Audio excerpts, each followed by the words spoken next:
What's up, guys? It is Reyes here, and before we even get into this, I had an issue where we had a really bad storm, and so my computer kind of got a little fucky wucky. Let's put it like that. And so I ended up losing like all of my audio settings and all of my visual settings. So everything here, I'm just doing off rip. And another issue with that is the file that I am about to upload, the audio got corrupted a little bit, so everything is just fucked. But anyways, I still hope y'all enjoy it. Drop a like, subscribe, comment down below, and I will let y'all get into this. Peace out. What's up, guys? It is Reyes here, and we are about to check out another video from Offending Everybody. I'm also going to be doing a Matt Rife special that one of y'all had recommended to me. Thank you, by the way, for that. But I'm also going to experiment too with some different gameplays other than probably the Life is Strange, because I don't think that really fits my style. I like being more energetic, more outgoing, and trying to be upbeat. So that is part of the reason why I am I don't know if I'm gonna finish the Life is Strange game, because it's just kind of slow for what I like to do. So let's get into it. Drinking and driving, getting your RA pregnant, watching hentai with the door unlocked, there are plenty of ways to ruin your life in college. So here's a story about the biggest screw-up I've ever met, named Jimmy. Jimmy was basically Steve-O without all the fame and money. He was the ultimate attention-seeking. Oh god, dude, that must be terrible to be compared to. Escapes, punched himself in the balls, got suplexed on beer pong tables, anything to get a reaction out of the people. And right before a stunt, he would always yell, "To the moon!" Not sure why, but with Jimmy, I learned not to ask questions and just accept the craziness. Anyway, one day I'm hanging out with Jimmy and a few peeps, and I start rolling some weed. I made a little line with a credit card, and I'm about to put in the... Why are you making a line out of marijuana? Like, what kind of fucking marijuana are you smoking where you make a line? What the fuck? Jimmy says, "How much would you pay me if I snorted that?" And my eyes lit up. I'm like, "For the whole line? I'll buy you a bottle of Jack Daniels." The problem was I was too excited, and Jimmy started to have second thoughts. But I knew Jimmy didn't care about the bottle. He just wanted the attention. So I start chanting, "Jimmy, Jimmy, Jimmy." And now we're all chanting, "Jimmy, Jimmy, Jimmy." I see Jimmy crack a little bit of a smile. Dude, terrible. Fucking terrible. Don't ever do this. Don't even do drugs, to be honest. I know a lot of people debate about that, but... Bends over and takes a huge rip. Immediately, Jimmy was f***ed up. He's just moaning, "Oh, oh." And I'm dying. Jimmy keeps trying to blow it out, but he put dry plant matter in a wet nasal cavity. It ain't coming out. So he walks into the bathroom, puts his wallet and phone on the counter, and steps right into the shower. Fully clothed, he's just moaning into the shower head. And I don't know who's crying more, Jimmy from pain or me from laughter. Another time I'm hanging out in the dorm with some peeps when Jimmy comes barreling... Why? Dude, that's just being an asshole. "Guys, have you ever tried a gravity bong before?" We're like, "No." He's like, "Well, I'm about to blow your mind. I need a 2-liter bottle and a bucket full of water." I'm like, "What do you need a bucket for?" He's like, "No time. Fill up a bucket and find me a 2-liter. So I get some water, but the only 2-liter we had was an unopened bottle of soda. He's like, "You gotta empty this first." I'm like, "Dude, I'm not just gonna pour out a full 2-liter. He's like, "Fine," and starts chugging it, stopping periodically. Don't ever chug Coke. Good God, you're gonna be feeling that for a while.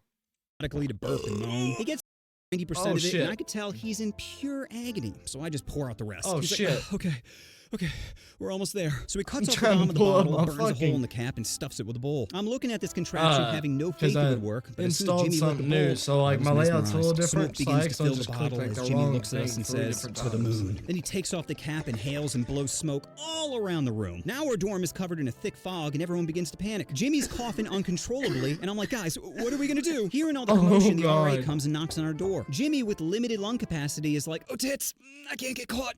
I'm still on probation." So he opens a window, and I'm thinking he's trying to aerate out the place. Nope. He just starts punching the screen till there's enough space to fit through and jumps out. He crashes a story below into a bush and starts wailing.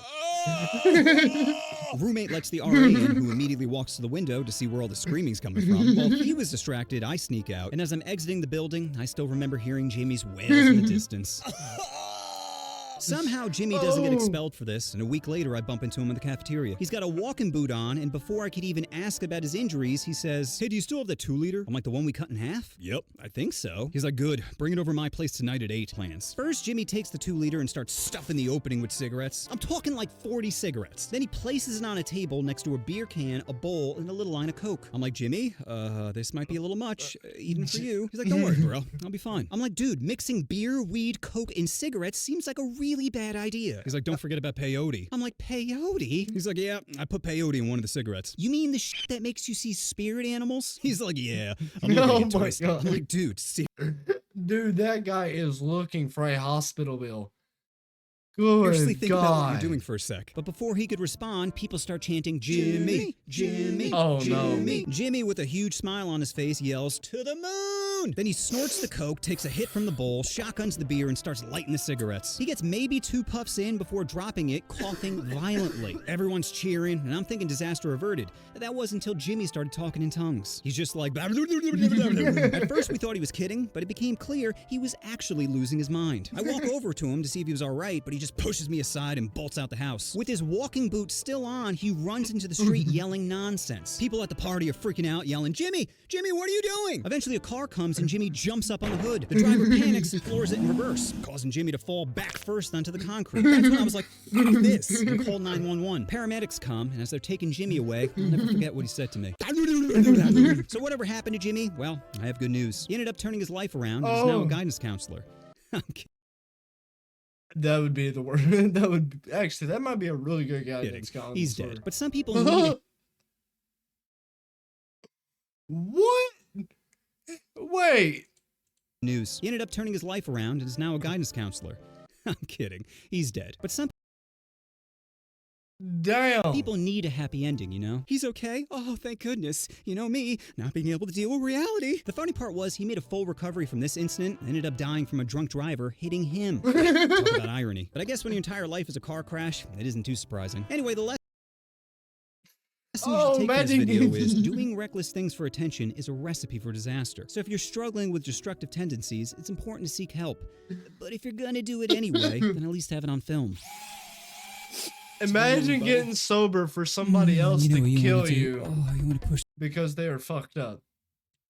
Wow. the most addictive substances on earth. And just like potato chips and masturbation, once you start, you just can't stop. So let's talk about the 8 levels of caffeine addiction. Level 1, denial. Have you ever uttered the phrase, "I'm not addicted, I can stop whenever I want"? Well, I got bad news, because you're definitely addicted. Sure, you only drink 1 cup of coffee in the morning, but when you don't get it, you think about shanking a bit. Think of caffeine like a girlfriend. As long as you're together, it's great, but if you ignore her for 1 day, then she'll try to kill you. Level 2, turbulence. At this point, you'll begin to have random shakes throughout the day. Like you'll be in a business meeting, then start throwing out random breakdancing moves. You see, that morning coffee is no longer hitting the spot, so you decide to take a little pre-workout. I just need a little pick-me-up after work, you tell yourself. And it has nothing to do with your gym nemesis Gary strutting around in those tight t-shirts, always making eye contact when lifting, showing that he's the alpha male, when I'd be just as big as him if I wasn't so tired from working a job that he wishes he had. Fuck Gary and his erect nipples. You know what? I'm taking 2 scoops. Level 3 that time of the month. At this point, you'll be much more irritable. You'll seem like your average self until something minor goes wrong, and you find yourself snapping. I said over easy, you nutless monkey! Pick it up. Pick it up! You're now in a vicious cycle where caffeine affects your abilities. Bruh, you nutless monkey. What the fucking hell? Who thinks of shit like this? Who really actually sits down, breaks it down, and goes, hey, this seems like it'll be a fucked up joke. Let me say it. Sleep, which makes you tired, which makes you ingest more caffeine, which affects your sleep even more. You see, you're probably ingesting more caffeine than you realize. Not only is it in coffee, but it's also in soda, tea, chocolate. Wait, that can't be right. If caffeine's in chocolate, then why has my dog been sleeping so long? Level 4, tweaking. By this point, you developed a minor case of Tourette's. It's hard for you to have conversations without throwing a random cock or tits into there. You see, caffeine is like a tamer cocaine. Think of it like Diet Coke, where you might not be snorting powdered lines, but you'll definitely be huffing coffee grinds. Level 5, Parkinson's. Sitting still is now a thing of the past, as you just can't stop shaking. You can no longer eat cereal, and you're afraid holding your friend's baby might result in a fatality. Worst part is you can't open up a can of soda without having it explode.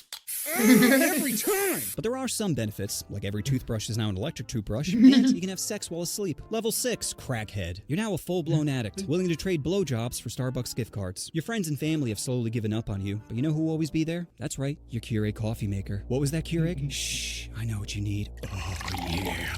Now feed me that sweet nectar. Level 7, OD. You see, your Keurig coffee maker puts you in a really good mood and gives you energy. Then 15 minutes later, you want more and more, till there's none left, but you still want more. So you call up Uber Eats to bring you some, and you take more, but then it's 6 a.m. and the sun is coming up, and you hate your life, and you want to die, but you still want more. So you drive to Dunkin' Donuts, but there's a line, and the person in the front is trying to pay by check, and who the fuck pays for coffee in the morning with a check? With the fucking check? I've had Level that 8, shit. God mode. You've fully ascended to a new form of consciousness. The world is moving at a snail's pace, as human problems seem so trivial to you right now. Your eyes are now open as you realize mankind is just stardust-filled meatbags, given enough rationality to realize our own mortality. Knowing that the molecules that created you and the universe will eventually all fade away into the deep void we are all trying to escape from. Time of death, 6:30 a.m. God damn it, what a shitty way to start the morning. There better be coffee in the back. You know what you wanted. All right, guys. Until next time, y'all, peace out. I hope y'all enjoyed this, and drop a like, comment, subscribe down below, and have a blessed day. Where did you go when I was down and I needed you most? Yeah. Where did you go?